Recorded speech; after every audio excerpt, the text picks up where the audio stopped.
Libro de los Hechos, capítulo 12. Vamos a leer desde el versículo 1. Hechos 12, versículo 1. Dice así la palabra del Señor. En aquel mismo tiempo, el rey Herodes echó mano a algunos de la iglesia para maltratarles y mató a espada a Jacobo, hermano de Juan. Y viendo que esto había agradado a los judíos, procedió a prender también a Pedro. Eran entonces los días de los panes sin levadura. Y habiéndole tomado preso, le puso en la cárcel, entregándole a 4 grupos de 4 soldados cada uno, para que le custodiasen, y se proponía sacarle al pueblo después de la Pascua. Así que Pedro estaba custodiado en la cárcel, pero la iglesia hacía sin cesar oración a Dios por él. Tengamos una palabra de oración. Señor, muchas gracias. Muchas gracias por tu palabra, muchas gracias por tu gracia, por tu misericordia, por tu amor, por permitirnos llegar, Señor, a tu casa, a estar en comunión con los santos, con los hermanos. Gracias. Gracias por guardar a cada uno de los que has llegado y de los que estarán llegando. Señor, en este momento te suplico, te ruego, Dios, que puedas asistir en mi vida para poder con fidelidad, Señor, hablar tu verdad. Te lo suplico, Señor, entendiendo y sabiendo que no hay ningún mérito en mí, ninguna habilidad, Señor, ninguna sabiduría, sino que apelo a tu gracia, a tus méritos, a tu cruz, Señor, a tu obra perfecta en la tierra, para que tu palabra en nosotros, Señor, caiga cuan buena semilla que dé 100, 60 y 30 por uno en fruto para tu gloria.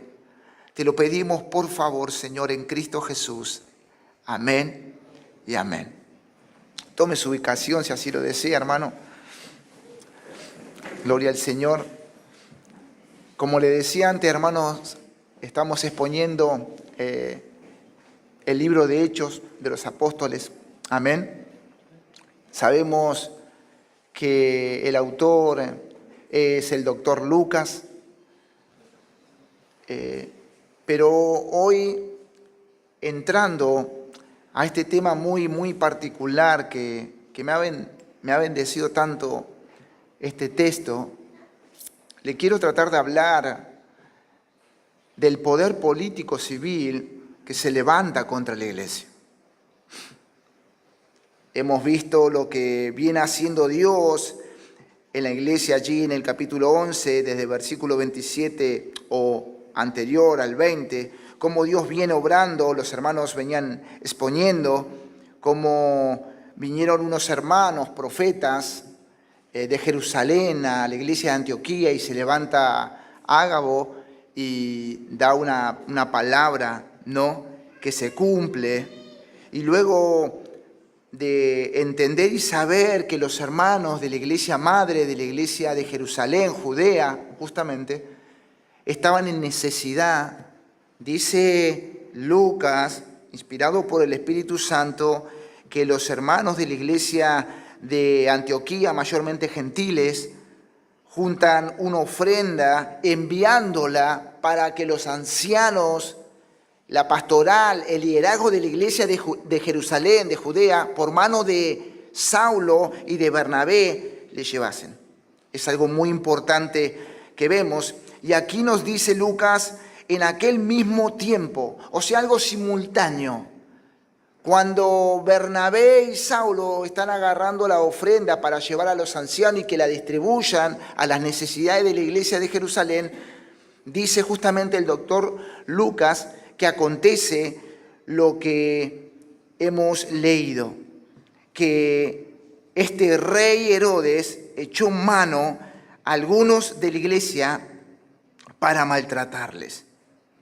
Y es necesario pararme, hermanos, en este Herodes. Sabemos que muchos por ella conocen, pero es preciso saber que Herodes era el que el ente de esta brutalidad, de estas ejecuciones, de este perseguimiento, ¿no?, que va ahora a tener la iglesia. Estábamos hablando del rey Herodes, ¿no?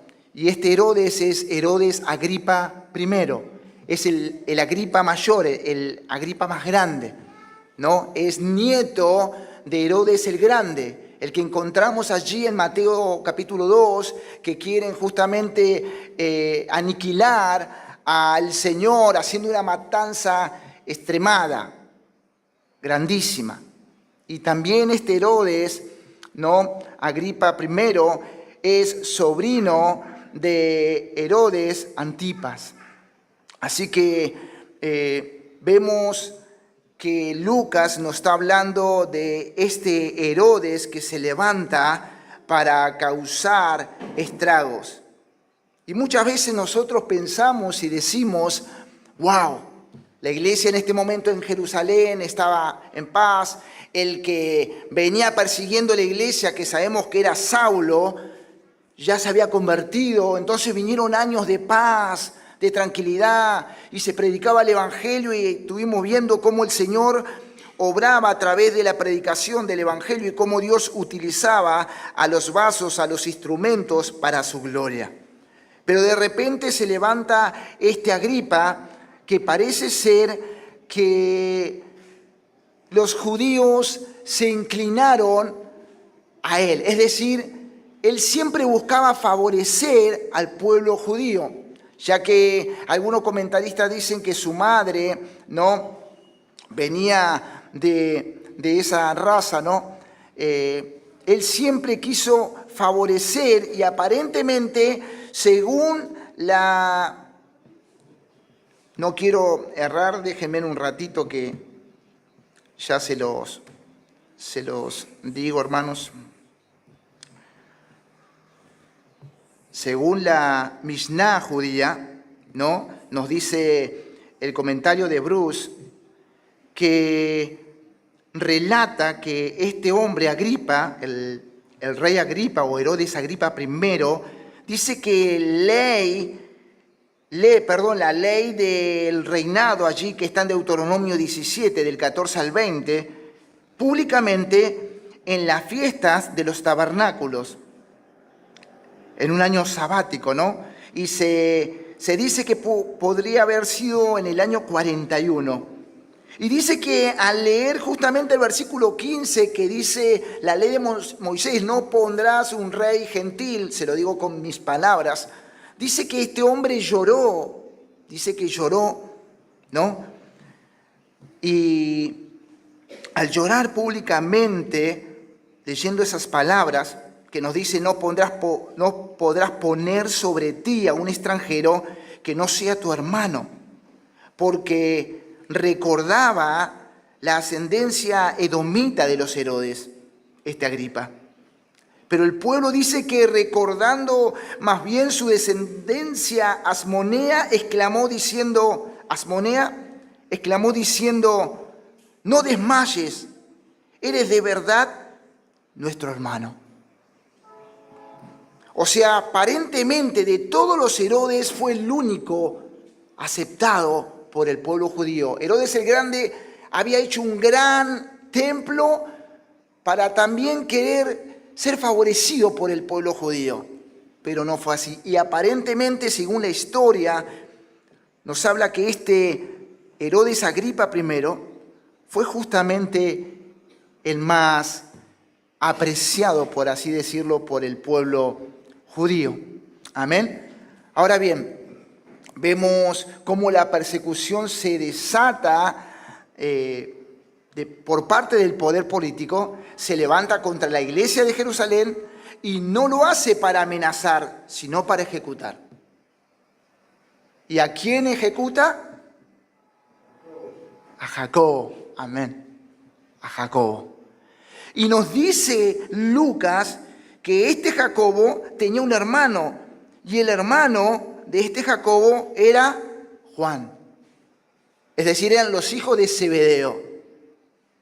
Ahora, algo que me encanta de de este texto es que parece que Lucas no ocupa mucho tiempo, mucho espacio en explicar como lo explica en Esteban. Aparentemente murió Jacobo, listo, pero sabemos que Jacobo era uno de los íntimos del Señor. Lo vemos en Getsemaní, lo vemos en la Transfiguración y lo vemos con la hija de Jairo. El Señor los llevaba a ellos, era del círculo más íntimo del Señor, ¿no? En otras palabras, cuando le quiere regalar algo al pastor, que recibe poco regalo por el pastor, y le va a regalar algo, ¿a quién se va a acercar? ¿Se va a acercar a mí para regalar algo al pastor? Se va a acercar a alguien íntimo, se va a acercar a la esposa, al hijo o a la hija. Si me quiere regalar algo a mí, 3 veces amén, también se va a acercar a mi esposa, se va a acercar a mis hijos, que son los más íntimos. Bueno, la crueldad de esta Agripa era porque sabía que este hombre, este apóstol, era uno de los íntimos. Y que muchos hermanos se acercaban a Pedro, a Juan y a Jacobo.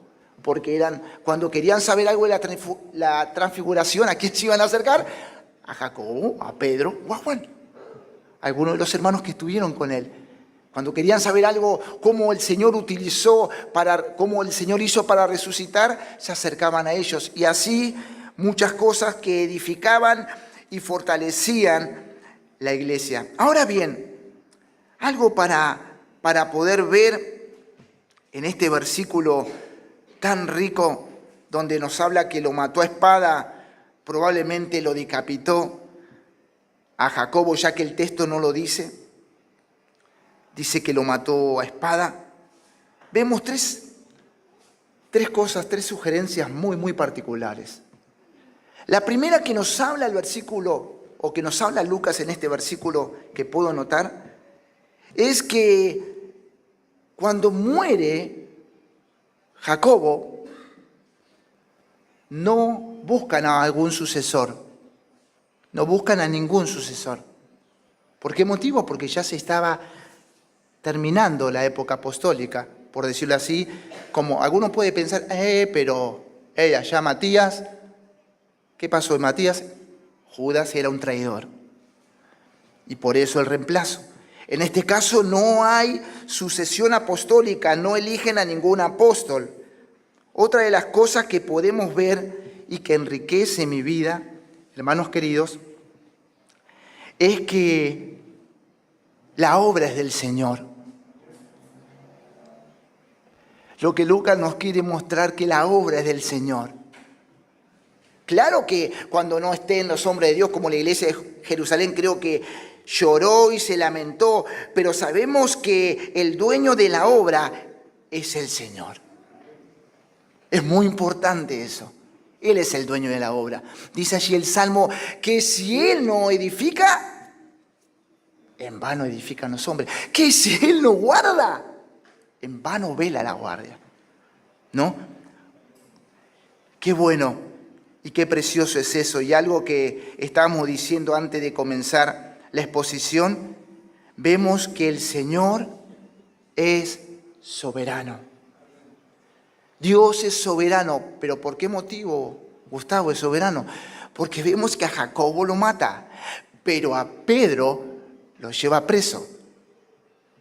Muchas veces en las congregaciones hemos visto la mano de Dios, parece ser responder sanando a alguno y el otro no se sana y parece que ese cáncer, esa enfermedad, y termina separándose de esta tierra, yéndose con el Señor desde luego.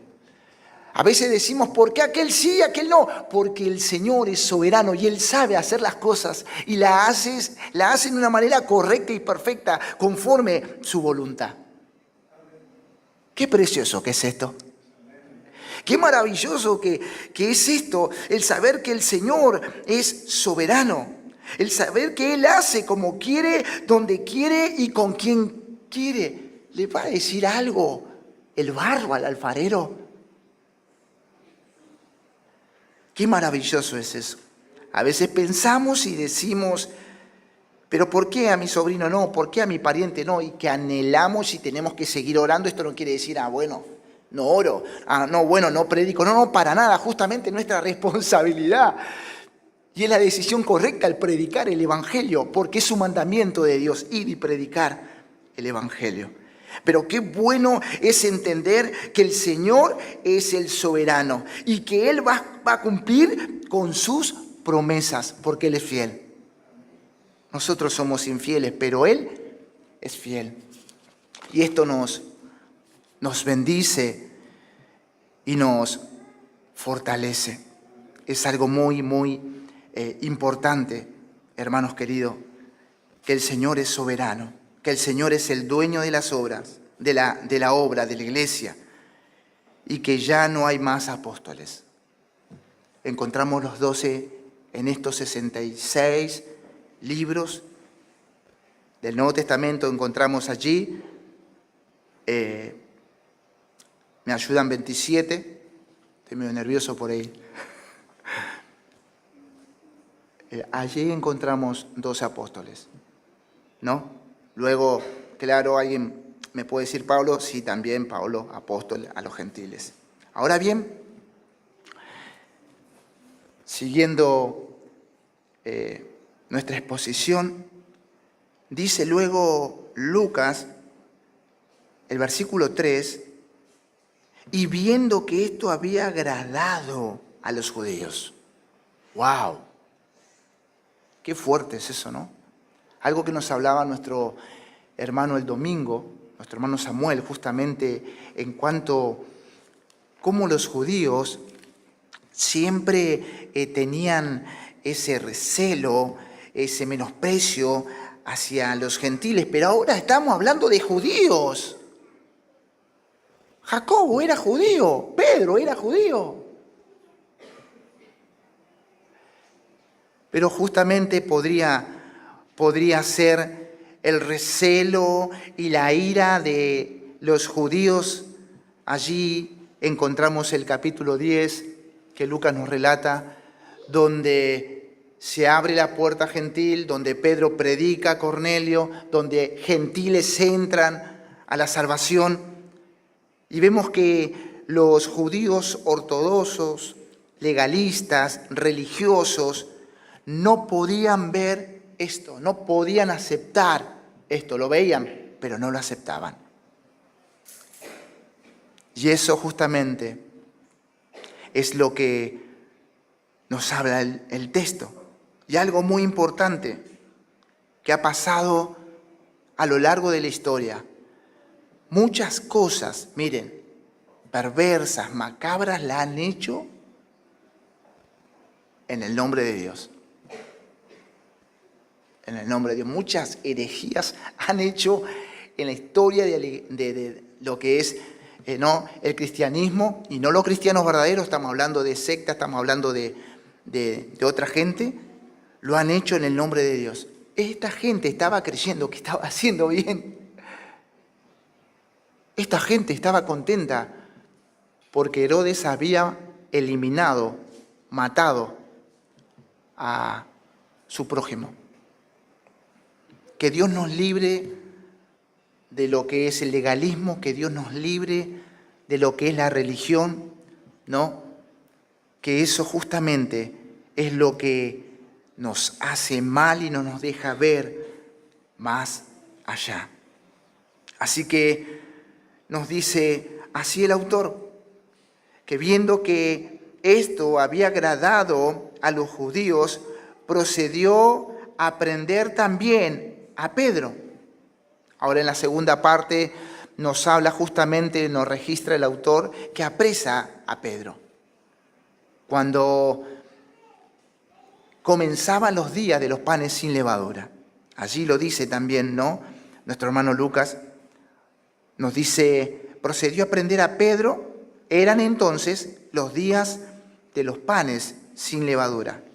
No es que Pedro está un día, está un par de horas, y aproximadamente 6 días pudo haber pasado que haya estado Pedro en aquel lugar, atado de una mano, atado de la otra, un Un soldado aquí, otro soldado aquí, el poder de la espada, ¿no? Lo vemos allí. Y 2 en la puerta de la celda. Ahora yo me pongo a pensar, ¿por qué tanto?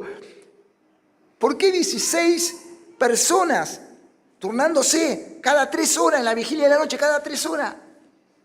Turnándose. Y podría ser, como lo vemos mucho más anterior, que Pedro ya había pasado algo parecido y un ángel intervino y se encuentra luego predicando el Evangelio. Podría ser que los judíos, como tenían una amistad con Agripa I, le pudieron haber dicho: ojo, rey, este es peligroso, se escapa. Nunca creyendo que estaba Dios en el asunto, para nada, sino creyendo que era el apóstol Pedro un cualquiera, un hereje.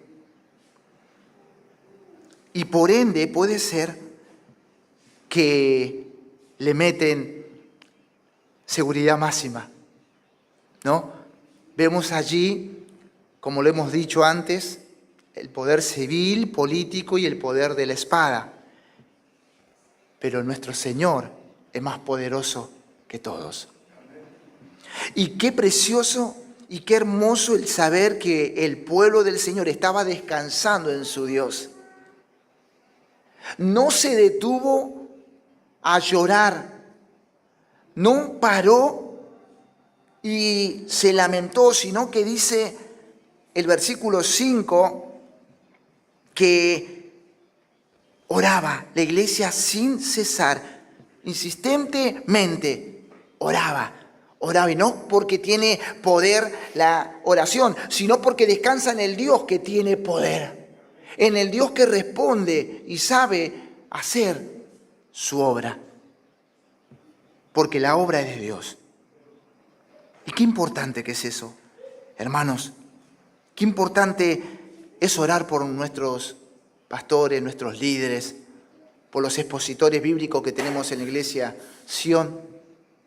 Y no deje de orar por los pastores, por nosotros, porque somos pecadores, porque necesitamos de su oración, porque pecamos en todo momento y necesitamos de Cristo, día tras día, día tras día. En ningún momento nos registra Lucas que algún apóstol dijo: no necesito yo oración, la fuente de la fe a mí ya me dio que es entrar. No, es más, enseña en sus cartas Pablo, Juan, Pedro. Orar, orar, orar, orar sin cesar es un mandamiento apostólico, es un mandamiento del Espíritu Santo para nosotros, la iglesia. Nunca nos olvidemos de orar unos por otros, y muy particularmente por el liderazgo. Es muy importante eso, porque es justamente, son las personas que el día de mañana van a estar dando cuenta delante de Dios, de una forma muy particular, así como nosotros también, pero ellos de una forma muy particular. Por eso es hermoso regalar regalos, pero orar por nuestros pastores, orar por los expositores bíblicos de la iglesia Sion. Dios nos guíe y Dios nos ayude en poder siempre estar orando. Orar por un hermano, orar por otro hermano, por su familia, por su matrimonio, porque Dios es poderoso en responder. Amén. Y discúlpenme que me salté, versículo 4, dice que luego de apresarlo lo encierra, en lo que hemos dicho, ¿no?, en la cárcel, por esos días que hemos dicho. Y algo que estaba pasando era justamente las fiestas de los panes sin levadura y luego la Pascua, ¿no? Es algo continuo, algo simultáneo, esta fiesta. Y los judíos no hacían ningún juicio, menos alguna ejecución.